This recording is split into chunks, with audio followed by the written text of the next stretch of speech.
You finally answered. Mom's voice dripped with that familiar guilt-inducing tone. I've been calling all day. My stomach twisted into knots. I was working, Mom. That's a lie.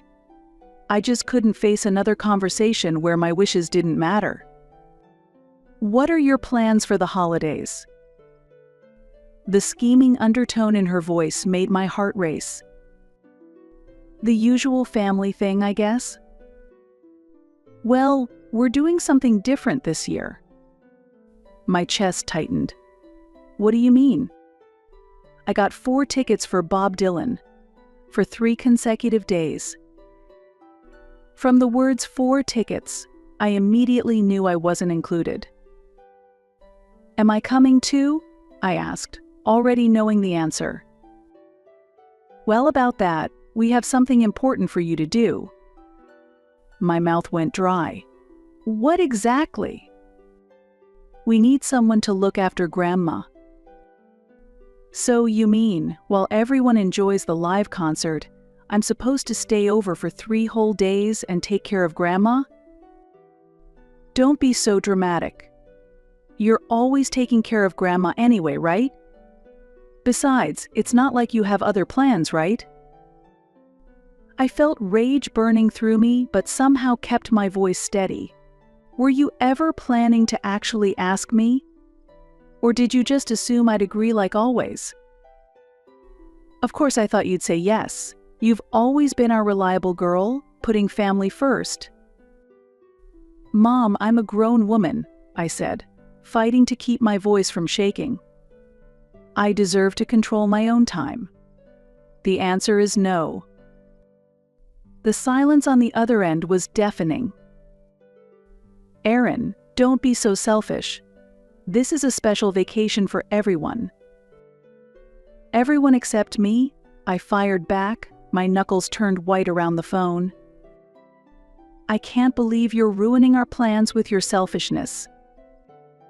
My heart pounded in my ears. Selfish? You're the ones who made all the arrangements without even asking me, expecting me to gladly sacrifice 3 days of my life. Isn't that the definition of selfishness? That's enough. Your father will call you. Maybe you'll listen to him. Before she could hang up, I declared, if you expect me to be your caregiver, don't expect me to come home at all. I couldn't tell if she even heard me. My relationship with my family has always been one-sided. During university, I sacrificed my exam studies for family events and canceled important plans with friends to watch my brother Thomas's games. This was my normal daily life. However, the situation really deteriorated after my grandmother broke her hip 2 years ago. Although the surgery was successful, she began showing symptoms of dementia during the recovery process. The doctors explained that the shock of the fracture and surgery likely caused a rapid decline in her cognitive function. My parents and my brother Thomas' family, who all lived together, completely refused to take care of Grandma. We have jobs, they made excuses. The only one left was me, who was living in a nearby apartment. Simply because I could work remotely as a copywriter, I suddenly became Grandmother's primary caregiver, managing medications, doctor's appointments, helping with bathing and changing clothes. Everything fell on my shoulders. I commuted daily from my apartment to my family home to care for my grandmother. Erin, you've always had a special relationship with Grandma since you were a child, my mother said. You couldn't possibly think of putting her in a facility, could you? It was clever emotional manipulation. Of course, I didn't want to put my grandmother in a facility. But while I took on the caregiving, my parents went on cruise vacations, and my brother and his wife went skiing every weekend. My life had completely stopped.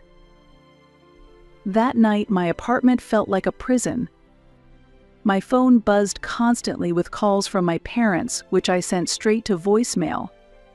Thomas texted, "Erin, think about what's best for the family." I laughed bitterly. In this family, what's best for the family always means sacrifice yourself for everyone else's happiness. I collapsed onto my sofa and called Kayla. She knew all too well what I dealt with. "Let me guess, they're trying to rope you into caregiving again?" she asked immediately.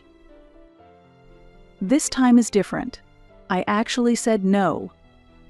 I don't have to go along with their plans anymore. Good for you. You've always given in too easily. You deserve your own time and space. But they won't stop calling, I sighed, feeling the weight in my chest.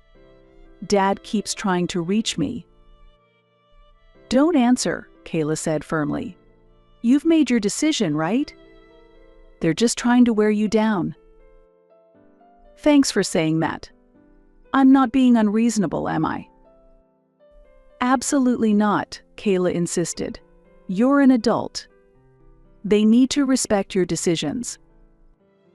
After we hung up, my phone rang again. It was from Dad. This time I answered. Dad, my answer is still no, I said immediately. Aaron, Douglas' voice was measured and calm.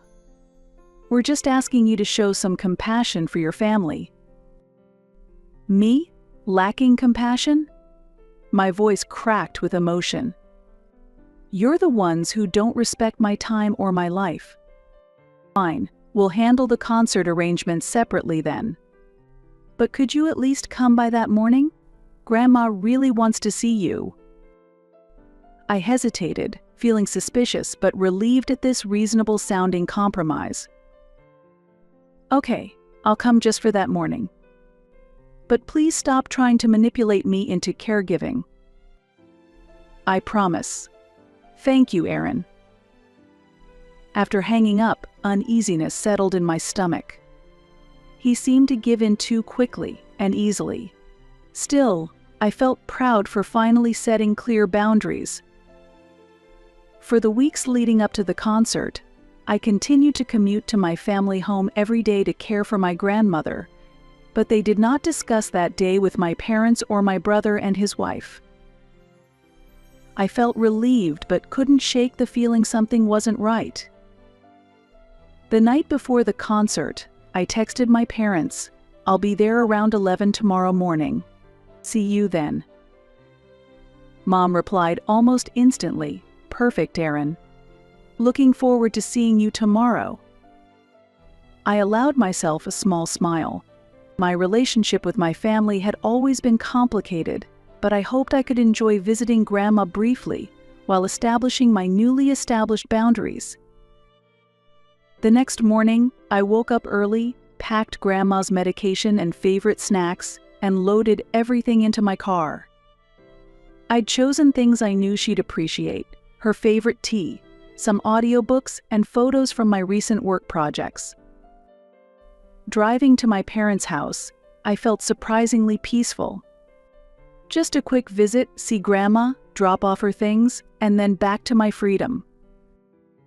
But as I pulled up to the house, something felt wrong. My parents' car was missing. So were Thomas' family cars. The lights were on, but the house seemed oddly quiet. I frowned as I approached the front door with my bags. When I rang the doorbell, I heard slow, shuffling footsteps. The door opened to reveal my grandmother, looking confused. "Aaron," she exclaimed with genuine joy. "You came." Of course I smiled and hugged her frail form. "Good morning, Grandma. Where is everyone?" "They all left," she answered, her voice suddenly clearer. "They all went to that concert as planned." Actually, 1 month before Bob Dylan's concert, when I entered Grandma's room with her evening medication, she was sitting by the window writing something in a notebook. As soon as I entered, she quickly closed the notebook. "Aaron, would you mind closing the door?" She said that in a surprisingly clear voice, not in her usual confused manner. Though I was confused, I complied. "Sit down," she said while taking my hand. I have something to tell you. In that moment, her eyes were clear, and her voice was steady. I don't have dementia. What? I froze in shock. You seem shocked, she smiled. After my hip surgery, I was indeed confused temporarily. But I recovered. I just didn't tell the family that I had recovered. But why? Your dad and mom and Thomas and Faith, I wanted to see how they would treat me. And how they would treat you, she explained. They think I'm having dementia, so they speak their true feelings in front of me. Grandma pulled out a folder from her drawer. They're planning to go to Bob Dylan's concert, and they intend to dump my care on you. My face was drained of all colors. Don't worry, she said. I've known about their plan for a month. They discussed everything in front of me because they think I couldn't understand. But why have you kept quiet until now? I was waiting for the right timing, she said meaningfully. Aaron, they've taken you for granted conveniently for years. But this time is different. This time, it's time to teach them a lesson. She began to explain her meticulous plan. I would pretend to fall for their scheme and come to the house. Then after they left, I would scare them into coming back. And she said with gleaming eyes, this incident will be your opportunity to break free from their control. Yes, this was my grandmother's plan. And finally, the day came. Let me help you to the living room first, Grandma. As I guided her to the sofa, I looked around carefully. The house was clean, with her medications neatly arranged on the side table. On the dining table sat the remains of breakfast and a note. While Grandma settled in her favorite chair, I picked up the note. Dear Aaron, we left at around 9 a.m. Grandma has had breakfast.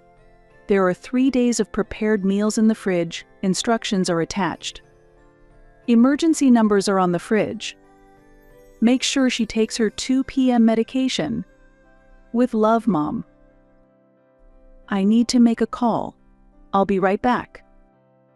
I went to the kitchen and dialed Mom. After several rings, she finally answered. Oh, Aaron, you made it. How's your grandma? What the hell are you thinking? I couldn't contain my fury. How could you pull something so underhanded after I explicitly said no?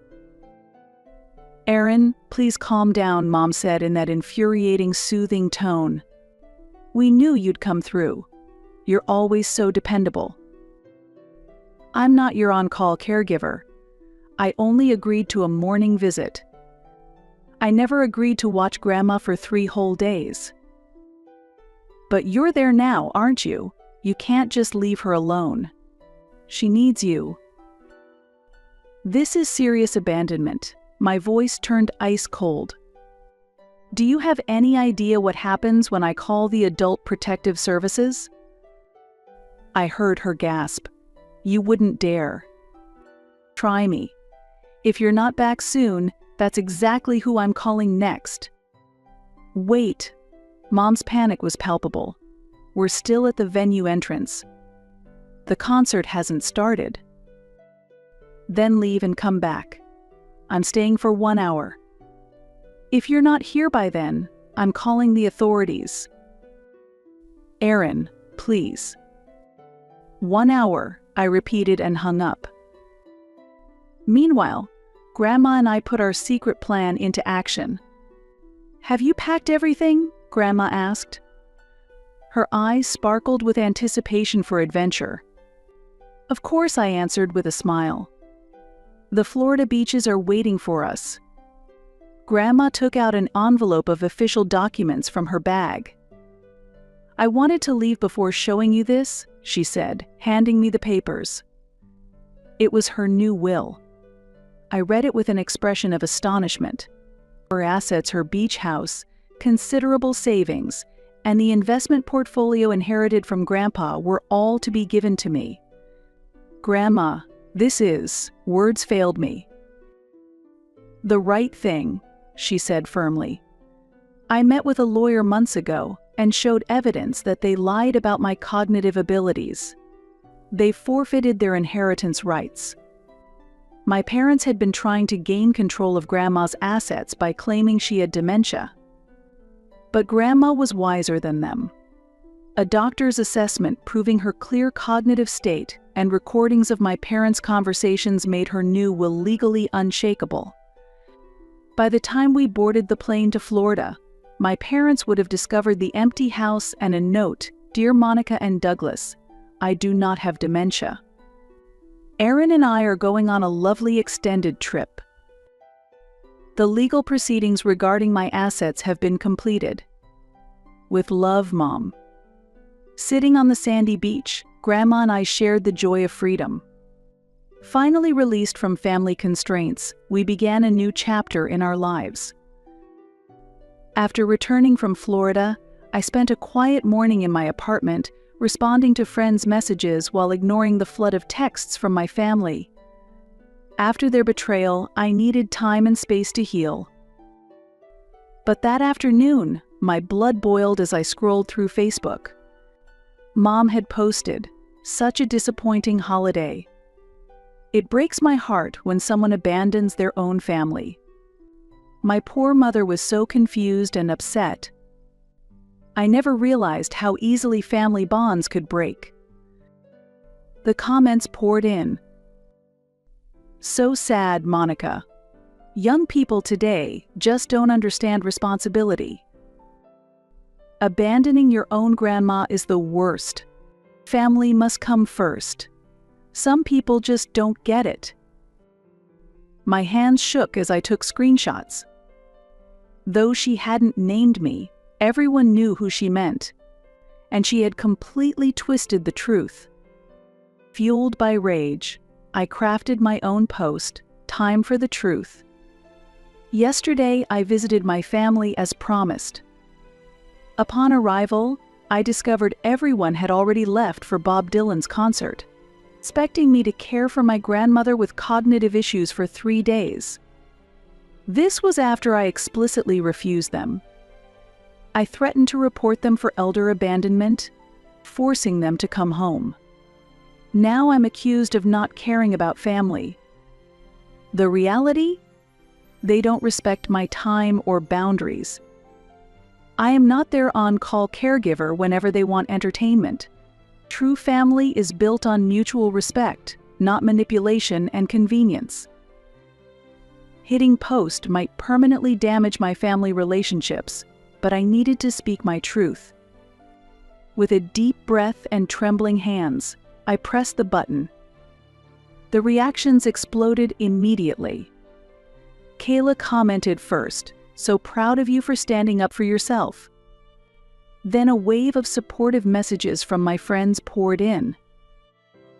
That night, my social media account exploded with family backlash. Mom accused me of disgracefully exposing private family matters. Dad told me to act like an adult. Thomas and his wife claimed I was betraying the family. Cousins and distant relatives I barely knew piled on with criticism. Yet simultaneously, my post spread far beyond my network. Strangers began sharing it with comments like, "I've been the family caregiver for years too. Blood relation doesn't entitle them to abuse your boundaries, and you did exactly what you needed to do." My phone buzzed non-stop with notifications until I finally turned it off to sleep. The next morning, Kayla's call woke me.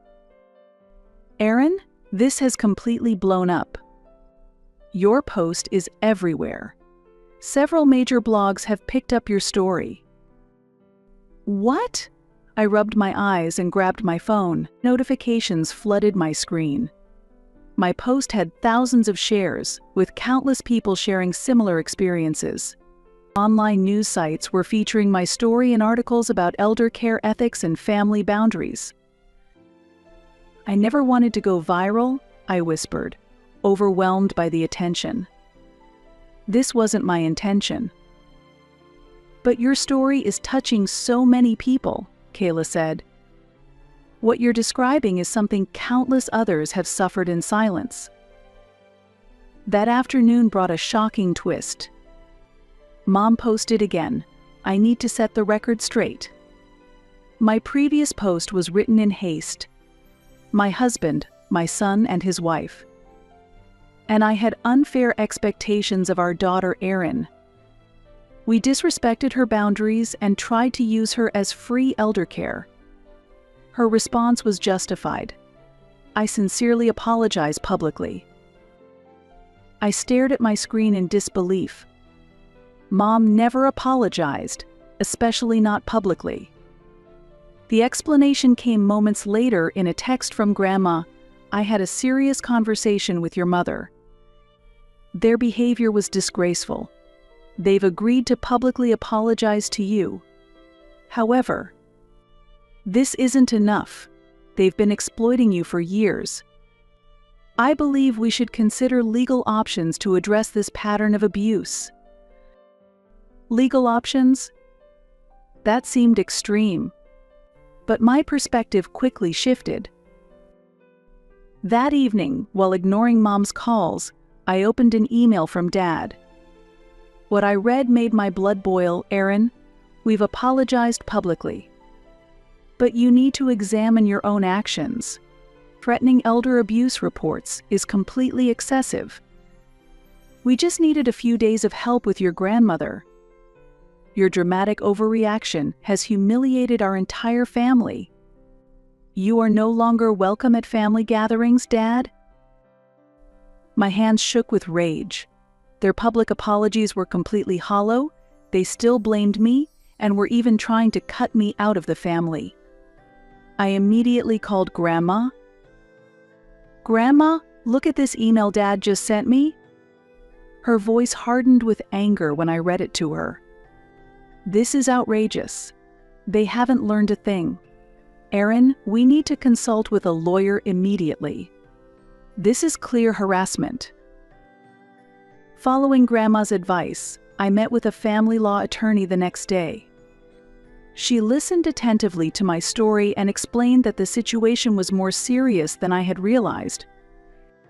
"Ms. Hartfield, this goes well beyond a family disagreement," Attorney Olivia Morrow said gravely.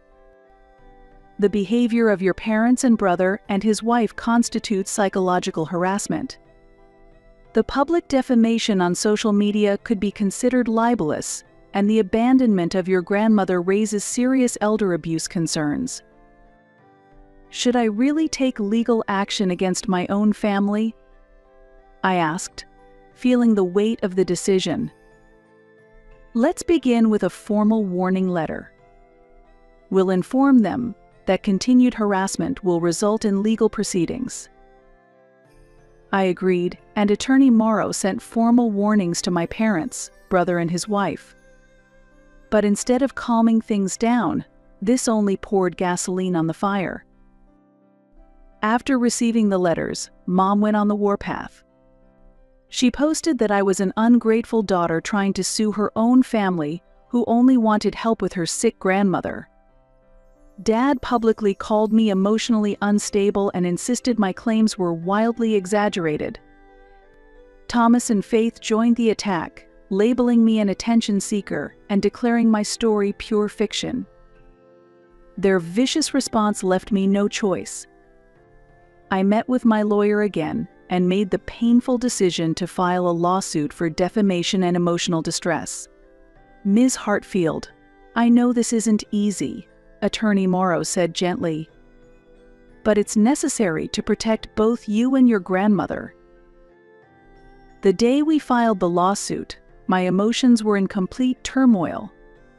Despite everything, these people were my family. But their actions weren't just a one-time mistake. They represented years of exploitation and disrespect that I could no longer ignore. Grandma Beatrice was my rock throughout the process. She not only supported my decision but offered to testify, revealing how she had been mentally documenting the family's treatment of me for years. "I pretended my memory was worse than it is," she confessed. I wanted to see who truly cared about me versus who saw me as a burden. The legal battle dragged on for months, completely shattering whatever remained of our family relationships. My parents, brother and his wife, refused all contact, while extended family members were forced to choose sides. Most aligned with my parents in the name of family loyalty, but Grandma and a few others stood firmly with me. The case moved forward faster than expected. My lawyer methodically presented evidence of the years-long pattern, the concert day incident, and the vicious social media campaign that followed. Grandma's testimony proved devastating to my parents' case, as she revealed with crystal clarity how they had systematically taken advantage of me for years.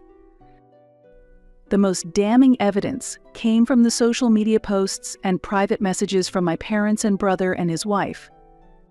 Their own words exposed their malicious intent and harassment more effectively than anything else could have. The judge ruled decisively in my favor, issuing a restraining order against my parents and brother and his wife, awarding substantial damages for defamation and emotional distress, and ordering them to publicly retract their false statements about me with a court-approved apology. The court finds that the actions of Monica Hartfield, Douglas Hartfield, Faith Hartfield, and Thomas Hartfield constituted clear harassment of Aaron Hartfield and caused severe emotional distress, the judge declared firmly. Family relationships must be founded on mutual respect, and the defendants have fundamentally violated this principle. Additionally, their abandonment of Beatrice Hartfield, despite her cognitive challenges they themselves emphasized, demonstrates a disturbing disregard for elder welfare. Leaving the courtroom, my heart felt both lighter and heavier simultaneously. I'd won my case and defended my boundaries, but the cost was losing half my family forever. "You did exactly what was necessary," Grandma whispered, squeezing my hand with surprising strength. "Some wounds may heal with time, but you must never compromise your dignity or self-worth for anyone, even family." In the months following the verdict, their lives were transformed dramatically. The case had been covered extensively in local media, devastating their carefully cultivated community reputations. Dad was forced into early retirement from his accounting firm after 30 years when clients began requesting different representatives. Mom resigned from her executive position at the marketing company when colleagues stopped including her in meetings. Their social circle shrank rapidly as former friends distanced themselves from the scandal. Thomas and Faith's real estate investment business suffered immediate consequences. Potential clients researched them online only to find stories about elder abandonment and harassment. Within 6 months, they were forced to sell their luxury home and downsize dramatically. Meanwhile, Grandma moved in with me. Together, we renovated my small apartment to accommodate her needs while preserving her independence. With her encouragement, I enrolled in creative writing courses, finally pursuing my long-held dream. 1 year later, my life had transformed completely. With Grandma's support, I reduced my copywriting hours to focus on my first novel while taking advanced writing classes. Grandma, thriving in our shared home, had started a small online community for seniors exploring their creative talents. The pain of family betrayal still occasionally surfaces, but I remind myself that my decisions were necessary. I won't make space in my life for people who see me as nothing but a convenient caregiver, I told Kayla during one of our regular coffee dates. It sounds harsh, but protecting myself was essential. Though the wounds will never completely heal, I walk forward with confidence. Grandma and I have created our chosen family based on mutual respect and love. Our story serves as a powerful reminder that exploitation, even from family, should never be tolerated.